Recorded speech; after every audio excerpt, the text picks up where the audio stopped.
وعن جابر بن عبد الله رضي الله تعالى عنه قال قال رسول الله صلى الله عليه وسلم من بنى مسجدا لله كمفحص قطات أو أصغر بنى الله له بيتا في الجنة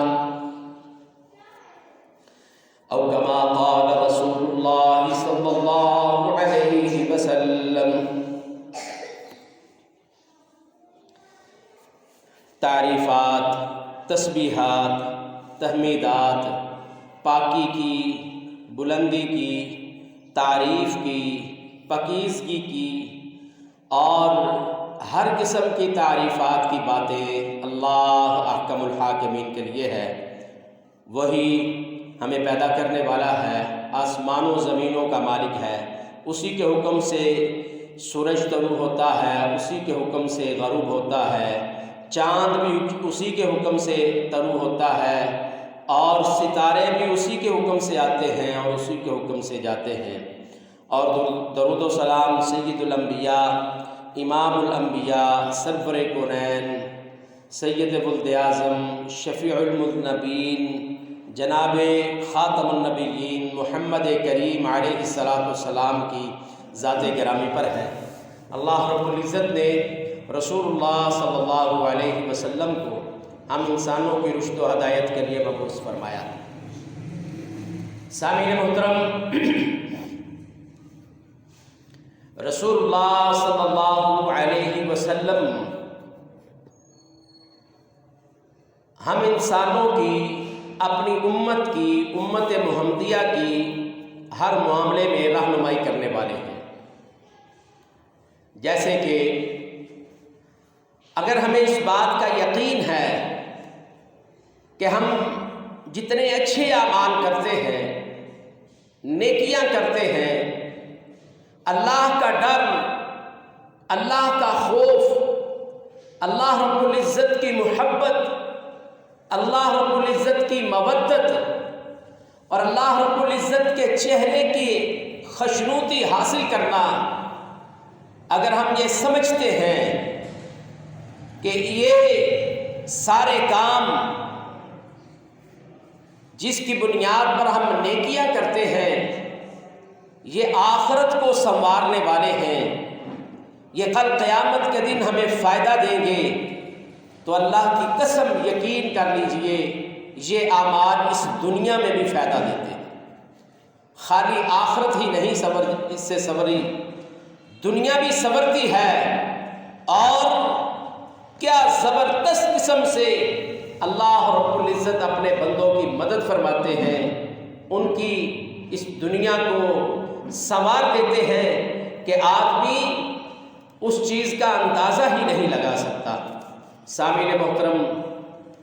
گزشتہ خطبہ جمعۃ المبارک مساجد کے احکام اور مسائل کے موضوع پر ہم نے سماعت فرمایا تھا۔ اس میں آخری بات مسجد اور مسجد کی فضیلت، سورۃ التوبہ کی آیت نمبر 18 میں نے آپ کے سامنے تلاوت کی تھی۔ انما یعمر مساجد اللہ من آمن باللہ والیوم الآخر وَأَقَامَ الصَّلَاةَ وَآتَى الزَّكَاةَ وَلَمْ يَخْشَ إِلَّا اللَّهُ۔ اللہ رب العزت فرماتے ہیں کہ اللہ کے گھر مساجد کو آباد کرنے والے صرف اور صرف وہی لوگ ہیں جو اللہ پر ایمان لائے، آخرت کے دن پر ایمان لائے، وہی نماز کو قائم کرتے ہیں اور وہی زکوٰۃ ادا کرتے ہیں، اور ان سارے اعمال کے بدلے میں اللہ رب العزت ان پر یہ احسان کرتے ہیں وَلَمْ يَخْشَ إِلَّا اللَّهُ، ان کے دل میں ڈر ہوتا ہے تو صرف اللہ کا ہوتا ہے، اس کے علاوہ پوری کائنات میں کسی کا ڈر ان کے دل میں نہیں ہوتا۔ اللہ تعالیٰ فرماتے ہیں فَعَسَىٰ أُولَٰئِكَ أَن يَكُونُوا مِنَ الْمُهْتَدِينَ، قریب ہے، در حقیقت یہی لوگ ہیں جو ہدایت پانے والے ہیں۔ تو اس آیت کریمہ سے ہمیں یہ بات سمجھ آتی ہے کہ مسجد اور اس کی فضیلت، مطلب مسجد کو بنانا اور اس کو آباد کرنا یہ صرف اس بندے کا کام ہے جو اللہ پر یقین رکھتا ہے اور آخرت کے دن پر یقین رکھتا ہے۔ جس کا اللہ پر یقین نہیں، جسے آخرت پر یقین نہیں، ایسی توقعات اس سے نہیں رکھی جا سکتی۔ ظاہری بات ہے یہ اللہ تعالیٰ نے ایک قانون نازل کیا ہے اور قرآن حکیم میں نازل کیا ہے۔ آئیے مسجد کی فضیلت میں سیدنا عثمان بن عفان رضی اللہ تعالی عنہ کی حدیث ہے، صحیح البخاری کتاب الصلاۃ باب من بنا مسجدن، حدیث 450 نمبر ہے، اور اسی طرح یہ مسلم میں بھی ہے اور صحیح ابن خزیمہ میں بھی ہے۔ رسول اللہ صلی اللہ علیہ وسلم کے صحابی سیدنا عثمان بن عفان رضی اللہ تعالی عنہ بیان کرتے ہیں، فرماتے ہیں قال رسول اللہ صلی اللہ علیہ وسلم من بنا للہ مسجدا بنى اللہ له بیتا فی الجنہ، جو شخص اللہ کے لیے ایک مسجد بناتا ہے اللہ رب العزت کی رضا اور خوشنودی کے لیے، اللہ رب العزت سے اجر اور ثواب کمانے کے لیے اللہ کے لیے ایک مسجد بناتا ہے، رسول اللہ صلی اللہ علیہ وسلم نے فرمایا اللہ تعالیٰ بدلے میں اس کے لیے ایک گھر جنت میں بناتے ہیں۔ یہ کیسے ممکن ہے کہ یہ زمین جو فنا ہونے والی ہے، اس زمین پر کوئی اللہ کا گھر بنائے اور وہ جگہ، وہ زمین،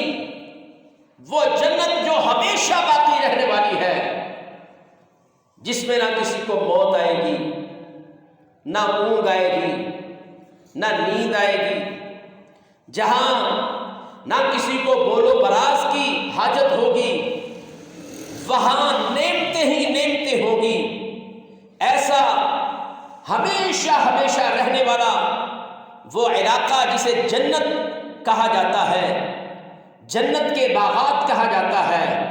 کیسے ممکن ہے ہمیشگی والی جگہ میں اللہ پھر اپنے بندے کا گھر نہ بنائے؟ یہ ناممکن ہے۔ آئیے اسی بات کو مزید آگے کھولتے ہیں۔ جناب سیدنا حضرت جابر بن عبداللہ، صحابی رسول جابر بن عبداللہ رضی اللہ تعالی عنہ بیان فرماتے ہیں، اور یہ حدیث صحیح ابن ماجہ کی کتاب المساجد میں ہے، باب من بنا للہ مسجدن، 738 نمبر حدیث ہے۔ جابر بن عبداللہ رضی اللہ تعالی عنہ بیان فرماتے ہیں، کہا رسول اللہ صلی اللہ علیہ وسلم نے فرمایا من بنا مسجدا للہ کمفحص قطاط، جس نے اللہ کے لیے ایک قطاط، قاف طا الف اور تے، قطاط، اللہ اکبر،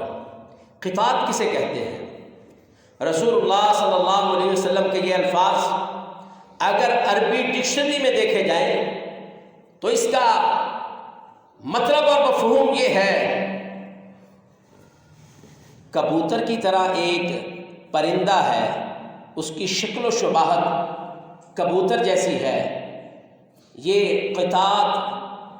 اس پرندے کا نام ہے۔ رسول اللہ صلی اللہ علیہ وسلم نے فرمایا من بنا مسجدا للہ کمفحص قطاط، جس نے اللہ کا گھر بنایا اتنی مقدار میں جتنا قطاط کا گھر ہوتا ہے، یا وہ کبوتر جیسے جو پرندہ ہے اس کی جسامت کے مطابق اللہ کا گھر بنایا۔ رسول اللہ صلی اللہ علیہ وسلم نے فرمایا او اصغر، یا اس سے چھوٹا، اگر اس کو اس طرح سمجھا جائے کہ کبوتر کی مانند وہ جو پرندہ ہے اس کے گھونسلے یا اس کے گھونسلے سے چھوٹا اللہ گھونسلہ بھی رہنے کے لیے ہوتا ہے، جو جانور بنائے گا وہ اس میں رہے گا۔ کہا کمفحص قطاط، کبوتر کے گھونسلے کی مانند، او اصغر، یا اس کے گھونسلے سے چھوٹا بھی وہ اللہ کا گھر بناتا ہے۔ اور رسول اللہ صلی اللہ علیہ وسلم نے فرمایا بن اللہ لہ بیتا فی الجنہ، اللہ تعالیٰ اس کے لیے بھی جنت میں گھر بنائے۔ اللہ اکبر۔ اب آئیے اس حدیث کو سمجھنے کی کوشش کرتے ہیں۔ آج کیا وجہ ہے کہ ہم اللہ کے گھروں سے اتنے دور کیوں جا رہے ہیں؟ میرے گھر کی بات آتی ہے، میرے کارخانے کی کوٹھی اور بنگلے کی بات آتی ہے، گاڑی کی بات آتی ہے، تو میں لاکھوں لگا کر بھی اس فکر میں رہتا ہوں کہ کہیں کم تو نہیں لگا دی، کوئی کسی چیز کی کمی تو نہیں رہ گئی۔ اور جب باری آتی ہے اللہ کے گھر کی تو ہمیں رشتہ دار بھی یاد آ جاتے ہیں، ہمیں بہن بھائی بھی یاد آ جاتے ہیں، ہمیں گلی محلے میں بھی لوگ یاد آ جاتے ہیں، اور پھر ہمیں یہ احساس ہوتا ہے کہ اس کا زیادہ حق ہے، اس کا زیادہ حق ہے، اور اللہ کے گھر میں خرچ کرنے سے شیطان ہمیں دور کر دیتا ہے۔ سامعین محترم، کمفحص قطاط کا مطلب یہ ہے کبوتر کی مانند پرندے کا گھونسلہ یا اس سے بھی چھوٹا۔ آج کے اس زمانے میں ایک اینٹ ہے، ایک اینٹ کیا قیمت ہے اس کی؟ ہماری یہاں اول درجے کی جو اینٹ چل رہی ہے وہ 13,000 13,500، یہ بہت اچھی جو ہے۔ اور کبوتر کا گھونسلہ اگر آپ کسی جنگل میں، کسی درختوں پر اور کھلی جگہوں میں دیکھیں تو ایک اینٹ یا 2 اینٹ سے زیادہ اس کا گھونسلہ نہیں ہے۔ آج کے اس زمانے میں اگر کوئی ایک اینٹ کے برابر بھی اپنا حصہ مسجد میں لگا دیتا ہے تو وہ اللہ سے امید رکھے کہ اللہ یقیناً اس کا گھر جنت میں بنائے، کم سے کم یہ مقدار ہے۔ اور فرمایا او اصغر، یا اس گھونسلے سے بھی چھوٹا، کوئی آدھی اینٹ لگا دیتا ہے، 7.5 روپے 7 روپے اللہ کے راستے میں دے دیتا ہے، ضرورت تھی وہاں اس ضرورت کو پورا کیا، تو اسے اللہ سے امید رکھنی چاہیے کہ یقیناً اللہ تعالیٰ اس کا گھر بھی جنت میں بنائے گا۔ یہ تو سب سے چھوٹی مقدار ہے، اور اگر اس مقدار کو بڑھا لیا جائے، دنیا میں کوئی شخص 1 مرلہ 2 مرلہ 1 احاطہ 2 احاطے یا 1 کنال 2 کنال 1 ایکڑ کا گھر اللہ کا بناتا ہے، وہ اس زمین پر بنا رہا ہے، اسے خوش ہو جانا چاہیے کہ اللہ اسے یہ توفیق دے رہے ہیں۔ اس کی یہ خوش بختی ہے کہ مالک نے اسے توفیق دی ہے اپنے گھر میں خرچ کرنے کے لیے۔ کتنی دنیا کے اندر ایسے، پوری دنیا کے اندر کتنی ایسی عوام ہیں، لوگ ہیں، قومیں ہیں، خاندان ہیں، قبیلے ہیں، برادریاں ہیں، جن کے پاس بے تحاشا مال ہے، لیکن اللہ ان کو توفیق نہیں دیتا کہ میرے گھر میں لگاؤ۔ اور میں تو یہ بات سمجھتا ہوں کہ اللہ پیسے بھی اسی کے اپنے گھر میں لگواتا ہے جس کا مال اسے پسند ہوتا ہے، جس کا مال اللہ کو پسند نہیں، جس کی محنت مزدوری اللہ کو پسند نہیں، جس کا خلوص اللہ کو پسند نہیں، اللہ تعالیٰ اس کو توفیق ہی نہیں دیتے کہ وہ اللہ کے گھر میں خرچ کر سکے۔ سامعین محترم، وہ حضرات جو اللہ کے گھر بیت اللہ میں گئے ہیں، بیت اللہ کعبہ کی جو عمارت ہے وہ 30 فٹ مکعب میں بیت اللہ کی عمارت ہے، 30 فٹ چوڑا ہے، 30 فٹ لمبا ہے اور 30 فٹ اونچا ہے، اسے 30 فٹ مکعب کہا جاتا ہے۔ اللہ اکبر، وہ اللہ کا پیارا سا گھر جسے دیکھ کر دل کے دکھ اور درد دور ہو جاتے ہیں، جسے دیکھ کر اللہ کی محبت سے آنکھوں سے آنسو چل دیتے ہیں، جسے دیکھ کر بندہ یہ محسوس کرتا ہے کہ میں اللہ کی رحمت کی آغوش میں آ چکا ہوں۔ وہ گھر جہاں جا کر بندہ اپنے آپ کو کلی طور پر محفوظ سمجھتا ہے، جسے کعبۃ اللہ بیت اللہ کے نام سے یاد کیا جاتا ہے، اس کے ساتھ تھوڑی سی گلائی میں ایک جگہ چھوڑی گئی ہے جسے حتیم کہا جاتا ہے، جسے حتیم کے نام سے یاد کیا جاتا ہے۔ جانتے ہو وہ کیوں چھوڑی گئی؟ جب بیت اللہ تعمیر ہوا تھا اس وقت یہ تھا، اسی پر تعمیر تھی، لیکن رسول اللہ صلی اللہ علیہ وسلم کی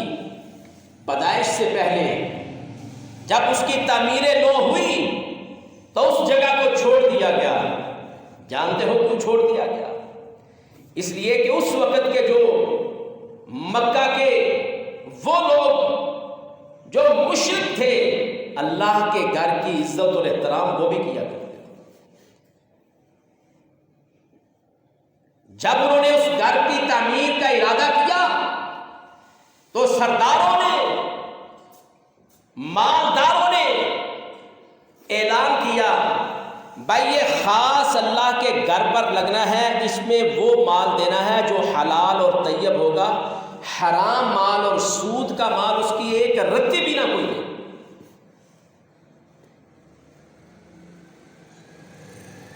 اور پھر جتنا مال وہ اکٹھا ہوا، اس مال کی جتنے اچھے انداز سے عمارت بن سکتی تھی بیت اللہ کی، وہ بیت اللہ کی عمارت بنا دی گئی اور اس جگہ کو چھوڑ دیا گیا۔ اور آج ہمارے لیے عبرت کا نشان ہے، نصیحت کا موقع ہے کہ لوگوں، وہ لوگ جو بے دین تھے، اللہ کے گھر میں بھی مال انہوں نے حلال اور طیب خرچ کیا۔ یا تو پھر دوسری بات یہ ہے کہ ہم اگر اللہ کے راستے میں خرچ نہیں کرتے، پھر ہم سمجھتے ہیں ہمارا مال حلال اور طیب نہیں، اس لائق نہیں سمجھتے کہ ہماری محنت، میری صلاحیت، میری مزدوری، میرا مال، میرا جو اللہ تعالیٰ نے مجھے توانائیاں دی ہیں وہ حلال اور طیب نہیں اور اللہ کے گھر میں نہیں لگ سکتے۔ یا پھر ہم نے اللہ کی رحمت کو سمجھنے کی کوشش ہی نہیں کی۔ کہا کا مفحصی قطات او اصغر، کبوتر کے گھونسلے یا اس سے بھی چھوٹا گھر کوئی اللہ کی زمین پر اللہ کا گھر بناتا ہے تو اللہ اس کا گھر جنت میں بنائے۔ اللہ اکبر۔ کوئی پابندی نہیں ہے کسی پر، ترغیب ہی ترغیب ہے اور تربیت ہی تربیت ہے، خوشی ہی خوشی ہے۔ اپنی خوشی سے دو، ایک اینٹ ہی دے سکتے ہو تو اللہ کے گھر کے ساتھ لگا دو، کل قیامت کے دن تمہاری دعا ہی کے لیے وہی کافی۔ آئیے رسول اللہ صلی اللہ علیہ وسلم کے صحابی سیدنا ابو ہریرہ رضی اللہ تعالیٰ عنہ کی حدیث، اور یہ حدیث سنن ابن ماجہ کی ہے، اور ابن ماجہ کی 242 نمبر حدیث ہے، اور امام ناصر الدین البانی رحمہ اللہ تعالیٰ نے اسے حسن درجے کا کہا ہے۔ رسول اللہ صلی اللہ علیہ وسلم کے صحابی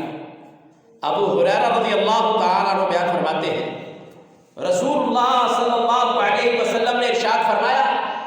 سنو لوگو، ہمارے معاشرے میں بہت ساری خرابیاں ہیں، ہمارا کوئی عزیز رشتہ دار، بہن بھائی، ماں باپ دنیا سے چلا جاتا ہے تو ہم لوگوں کے دروازوں پر جاتے ہیں کہ اس کی بخشش کے لیے مجھے کوئی چیز دے دو، پڑھائی دے دو، سپاروں کی تلاوت دے دو، قرآن کی بخشش دے دو، درود شریف کی تعلیم دے دو، پڑھائی دے دو۔ یہ وہ ساری چیزیں ہیں جن کا حقیقت کے ساتھ کوئی تعلق نہیں ہے۔ اور اگر سمجھنا چاہتے ہو تو رسول اللہ صلی اللہ علیہ وسلم کی اس حدیث کو سن لو اور سمجھ لو، خود بھی عمل کر لو اور اپنی اولادوں کو بھی اس پر کھڑا کر لو۔ رسول اللہ صلی اللہ علیہ وسلم نے فرمایا، ان مما يلحق المؤمن من عمله وحسناته بعد موته علما علمه۔ رسول اللہ صلی اللہ علیہ وسلم نے فرمایا، بے شک مومن کو اس کی وفات کے بعد جو اس کے نیک عمل پہنچتے ہیں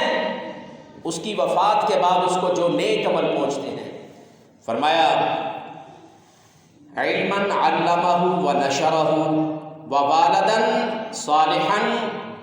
ترکہ ومصحفا وورثہ او مسجدا بناہ او بیتا لابن السبیل۔ رسول اللہ صلی اللہ علیہ وسلم نے فرمایا جس علم کی اس نے لوگوں کو تعلیم دی، اس کے فوت ہونے کے بعد بھی اس کو اس کا اجر اور ثواب ملے گا، اور جس علم کو اس نے اپنی زندگی میں دوسروں تک پھیلایا اور لوگ اس سے فائدہ حاصل کرتے رہے، اس علم کا بھی اس کو فوت ہونے کے بعد اجر اور ثواب ملتا رہے گا۔ پھر رسول اللہ صلی اللہ علیہ وسلم نے فرمایا اور نیک اولاد جو اس نے اپنے پیچھے چھوڑی ہوگی، جو اس کے لیے اللہ سے بخشش کی، تزکیے کی دعا کرتی ہے۔ آج ہم صاحب علم بھی ہیں اور لوگوں کو سمجھاتے بھی پڑھاتے بھی ہیں، ہم صاحب اولاد بھی ہیں، اللہ اکبر۔ کمی یہ ہے کہ اس علم کا دین کے ساتھ تعلق نہیں، اس نشر و اشاعت کا دین کے ساتھ تعلق نہیں، اور ہماری اولاد ہم اس کی یہ تربیت نہیں کر پائے کہ وہ اللہ کے سامنے سر بسجود ہو جائیں، اللہ کے سامنے جھک جائیں۔ جو میری زندگی میں نہیں جھکتے وہ میرے مرنے کے بعد میرے لیے اللہ سے دعا کس طرح کریں؟ رسول اللہ صلی اللہ علیہ وسلم نے فرمایا اور جو کوئی ایسا مصحف پیچھے چھوڑ جائے جس کی تلاوت کی جائے، یہ جو قرآن کریم ہے، مصحف سے مراد قرآن کریم، کوئی شخص اپنی زندگی میں قرآن کریم لے کر کسی کو دے دیتا ہے، اس سے بڑھ کر کوئی گفٹ ہو ہی نہیں سکتا۔ کسی کو پڑھا دے، کسی کو سمجھا دے، کسی کو نسخہ دے دے، وہ قرآن کریم کو جب بھی پڑھے گا دینے والے کو اللہ تعالیٰ اجر اور ثواب دیتے رہے گا۔ رسول اللہ صلی اللہ علیہ وسلم نے فرمایا اور مسجد بناہ، یا اس نے اپنی زندگی میں کوئی مسجد بنائی، جب تک لوگ اس میں نماز پڑھتے رہے، بے شک پڑھنے والا ایک نمازی ہی کیوں نہیں، پڑھنے والے ہزاروں ہی کیوں نہیں، وہ گھر اس کے بدلے میں اللہ تعالیٰ نے اس کا جنت میں گھر بنا دیا ہے، اور جتنے لوگ وہاں آ کر عبادت کرتے رہیں گے وہ تو اضافی اجر اس کے کھاتے میں لکھا جائے گا۔ رسول اللہ صلی اللہ علیہ وسلم نے فرمایا او بنا مسجدن، یا اس نے اپنی زندگی میں اللہ کا گھر بنایا، مسجد بنائی، مسجد کے الفاظ ہیں، اور رسول اللہ صلی اللہ علیہ وسلم نے فرمایا او بیتا لابن السبیل، یا اس نے مسافروں کے لیے کوئی مسافر خانہ بنایا۔ یہ وہ سارے عمل ہیں جو اس کے مرنے کے بعد اس کے لیے اجر اور صدقہ جاریہ بننے والے ہیں۔ رسول اللہ صلی اللہ علیہ وسلم نے فرمایا او نہرن اجرہ، کوئی ایسی نہر اور مسلمانوں کے لیے، انسانیت کے لیے اس نے کوئی نہر کھدوائی ہو اپنی زندگی میں کہ لوگوں کو پانی کی بڑی دقت اور مشکل ہے، لوگ اس نہر سے فائدہ اٹھاتے رہے۔ آج کی تازہ ترین اس کی شکل میٹھے پانی کا، فلٹر شدہ پانی کا، اچھے پانی کا کسی کے لیے انتظام کر دینا، کسی چوک و چراغ میں ضرورت مندوں کے لیے پانی کا انتظام کرنا، یہ اس کی آج جدید ترین شکل ہے۔ رسول اللہ صلی اللہ علیہ وسلم نے فرمایا او صدقتن اجرہا من مالہ وفی صحتہ وحیاتہ، یا اس نے ایسا صدقہ کیا جب وہ صحت مند تھا، جب بیمار ہو گیا، لاحق ہو گیا، اسے نظر آ گیا کہ اب میں مرنے والا ہوں، اب وہ خرچ کر رہا ہے، خرچ یہ بھی ہے لیکن صحت مند تھا، تندرست تھا، اور اسے بڑی ساری امیدیں تھیں، پھر اس نے اپنا مال اللہ کے لیے خرچ کیا، صدقہ کیا، اپنی امیدوں کو، خواہشات کو دبا کر اللہ کے لیے خرچ کر دیں۔ رسول اللہ صلی اللہ علیہ وسلم نے فرمایا یلحقہ من بعد موتہ، ان تمام اعمال کا اجر اسے مرنے کے بعد بھی اللہ تعالیٰ دیتے رہے۔